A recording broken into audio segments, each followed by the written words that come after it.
रात गहरी हो चुकी थी। गांव की गलियों में सन्नाटा पसरा था। सिर्फ कहीं दूर से कुत्तों के भौंकने और झींगुरों की आवाजें सुनाई दे रही थीं। गली के मोड़ पर बनी एक छोटी सी चाय की दुकान कांपती हुई लालटेन की पीली रोशनी में जगमगा रही थी। लकड़ी की बेंच पर 2 आदमी बैठे थे। शिवा, तूने कभी उस पुराने पीपल के पेड़ के नीचे रात में रुककर देखा है? लोग कहते हैं कि वहां सफेद साड़ी वाली औरत दिखती है। कहते हैं वो औरत असल में उसी हवेली वाली है जिसकी बरसों पहले मौत हो गई थी। सुनने में आया है उसकी लाश कभी ढंग से दफन नहीं हुई और उसकी आत्मा भटकती रहती है। हाँ रे, एक बार मेरा चचेरा भाई उधर से देर रात गुजरा था। बोला कि जैसे किसी ने पीछे से उसका नाम पुकारा। मुड़कर देखा तो कोई नहीं, लेकिन पैरों के पास ठंडी हवा का झोंका आया था। उसके बाद कई दिनों तक बुखार में पड़ा रहा। लोग बातें बनाते हैं रामलाल, लेकिन गांव के ही रघुवीर को याद है ना? वही जो शराब पीकर उस हवेली में घुस गया था। सुबह लोगों ने उसे चौपाल के पास पाया। पूरा पागल हो गया था। अब तो 2 शब्द जोड़ने की भी हालत नहीं है उसकी। तो क्या तू मानता है कि भूत प्रेत सच में होते हैं? न मानूं तो क्या। आधी रात को गांव के बाहर वाले कुएं पर मत जाना। पता नहीं कौन सी परछाइयां खड़ी रहती हैं वहां। कई लोगों ने देखा है, औरत के रोने और बच्चे के हंसने की आवाजें एक साथ आती हैं। चाय की भाप और धुंधली रोशनी के बीच उनकी बातचीत लगातार गहराती जा रही थी। तभी अचानक कदमों की आहट सुनाई दी। दोनों सहमकर इधर उधर देखने लगे।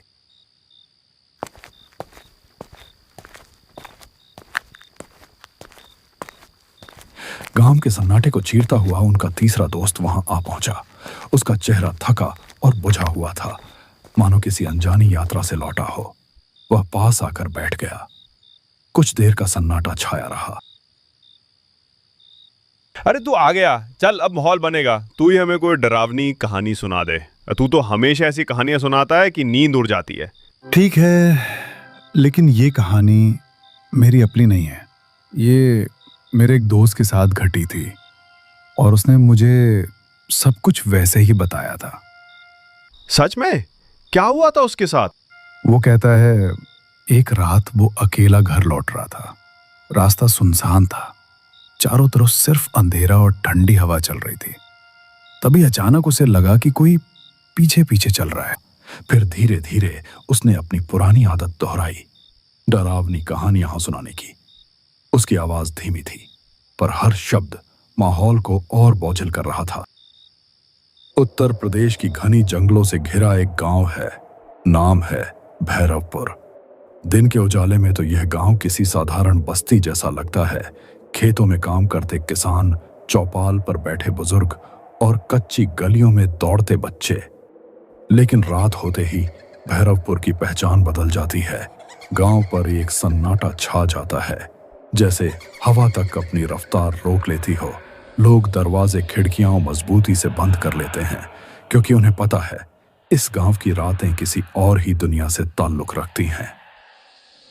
कहते हैं बरसों पहले इस गांव में एक ऐसी घटना हुई थी जिसका जिक्र आज भी फुसफुसाकर किया जाता है। उस घटना के बाद से भैरवपुर की हवाओं में एक साया बस गया। कुत्तों का एक साथ रो पड़ना, पुराने पीपल के पेड़ से आती कराहटें और उस सूखे कुएं के पास सुनी जाने वाली औरत की चीखें, ये सब किसी भ्रम का हिस्सा नहीं, बल्कि इस गांव की सच्चाई है।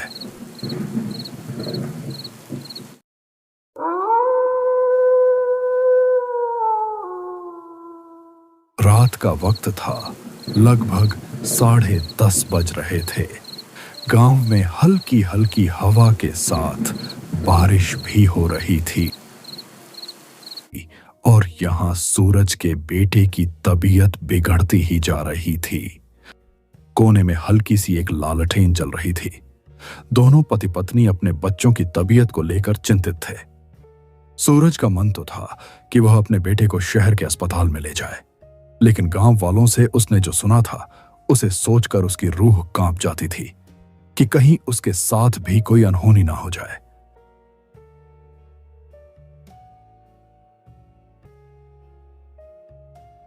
सुनिए जी, बाबू की हालत बिगड़ती जा रही है। कुछ कीजिए, वरना देर हो जाएगी। हाँ, अब और रुकना ठीक नहीं। मैं बाबू को लेकर साइकिल से ही शहर के अस्पताल निकलता हूँ।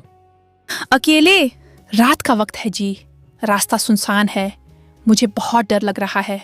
डर मुझे भी है, पर बाबू की जान से बढ़कर कुछ नहीं। चाहे रास्ता कैसा भी हो, मैं उसे शहर जरूर ले जाऊंगा। हिम्मत रखना। तुम घर पर बाबू की मां बनकर दुआ करना। मैं बाबू का बाप बनकर हिम्मत दिखाऊंगा। भरोसा रखना, मैं बाबू को ठीक करके ही वापस लाऊंगा।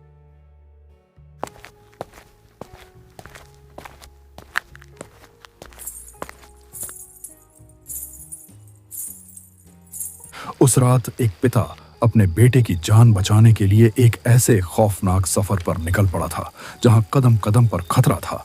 इस गहरे अंधेरे के बीच साइकिल चला रहे सूरज के मन में डर बढ़ता जा रहा था।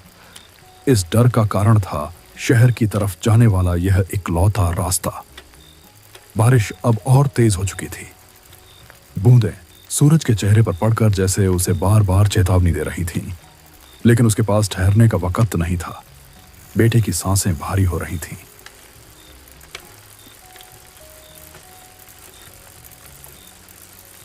और हर पल उसके हाथ से फिसलता जा रहा था। रास्ता सुनसान था। दूर दूर तक सिवाय काले अंधेरे और बारिश की आवाज के कुछ नहीं था। यह वही रास्ता था जिसके बारे में गांव में कई कहानियां सुनी जाती थीं। लोग कहते थे कि इस रास्ते पर रात में कोई परछाई चलती है, कोई अजीब सी परछाई जो साथ साथ चलती है और अचानक गायब हो जाती है। सफर अभी बहुत लंबा था, इसीलिए सूरज अपनी साइकिल तेज चला रहा था ताकि वह जल्दी शहर पहुंचकर अपने बेटे की जान बचा सके। लेकिन अब बारिश बंद हो चुकी थी।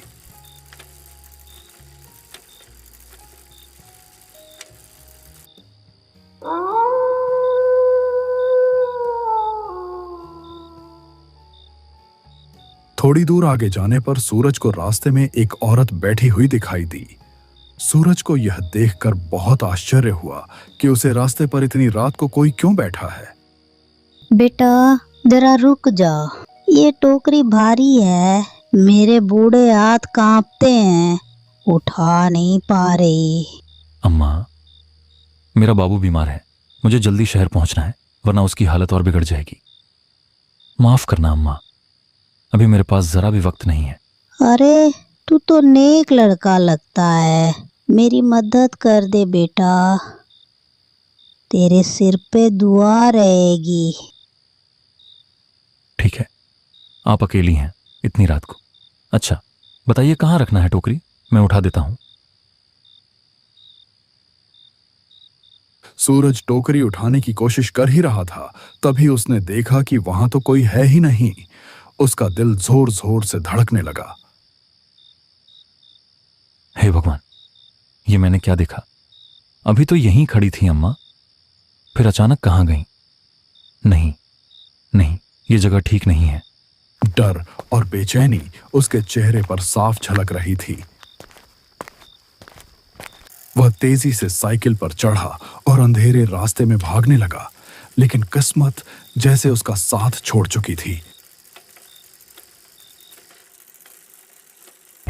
मुझे यहां से निकलना होगा, बाबू की हालत और बिगड़ रही है, जल्दी शहर पहुंचना है।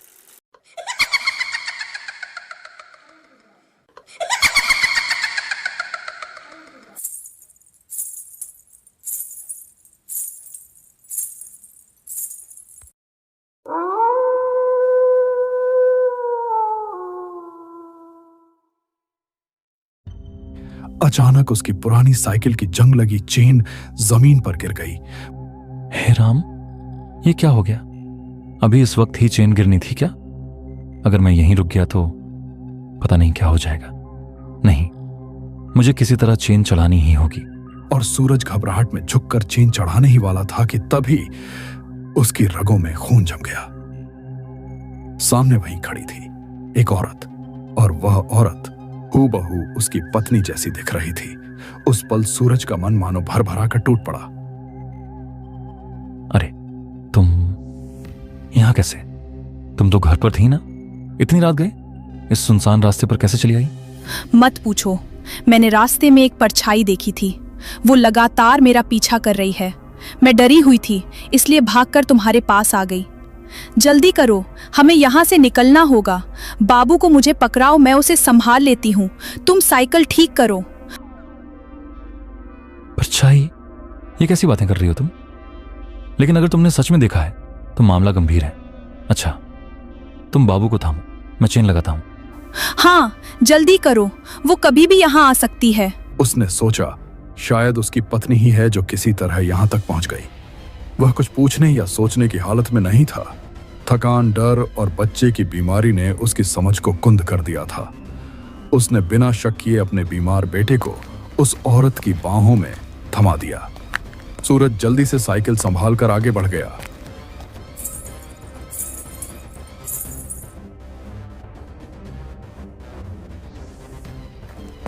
लेकिन कुछ ही दूरी तय करने के बाद उसके मन में अचानक अजीब सा खटका हुआ। उसने कांपते हुए पीछे मुड़कर देखा और यह नजारा उसकी रूह तक को चीर गया।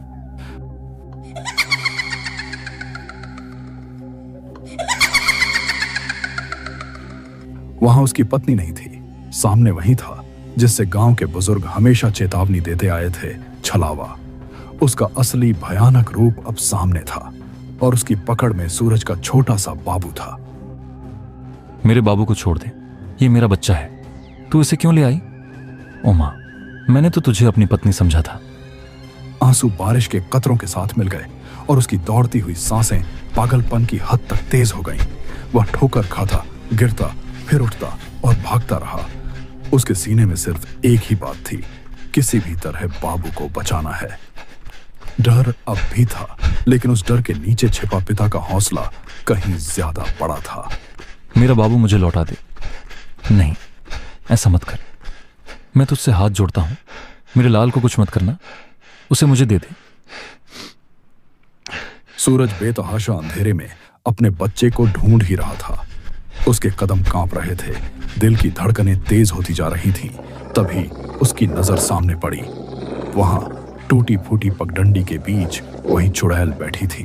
उसकी गोद में वही बच्चा था जिसे सूरज अपनी जान से भी ज्यादा चाहता था।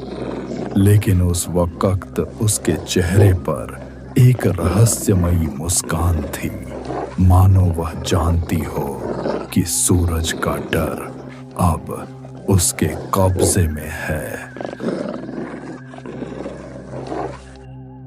नहीं, ऐसा मत कर, मैं तुझसे हाथ जोड़ता हूं। मेरे लाल को कुछ मत करना, उसे मुझे दे दे। हे भगवान, अब मैं क्या करूं? किससे मदद मांगूं? हे भगवान, मेरा बाबू मुझसे मत छीनो। वो तो मेरी सांसों की डोर है, उसके बिना मैं जिंदा नहीं रह पाऊंगा।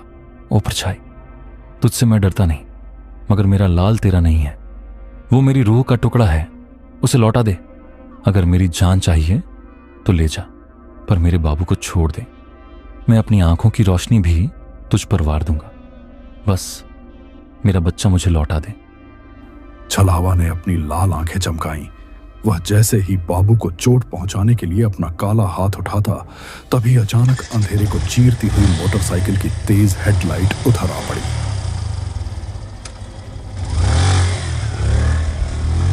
हेडलाइट की चमक और इंजन की गड़गड़ाहट ने माहौल बदल दिया।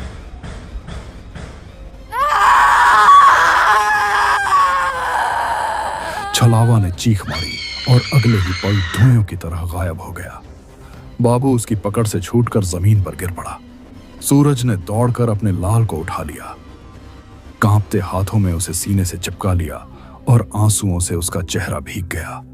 आसमान से बरसती बूंदें अब उसे डरावनी नहीं लग रही थीं, बल्कि जैसे राहत का आशीर्वाद बनकर बरस रही थीं।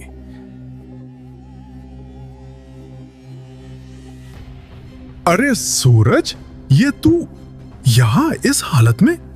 और ये तेरी आंखें लाल क्यों हैं?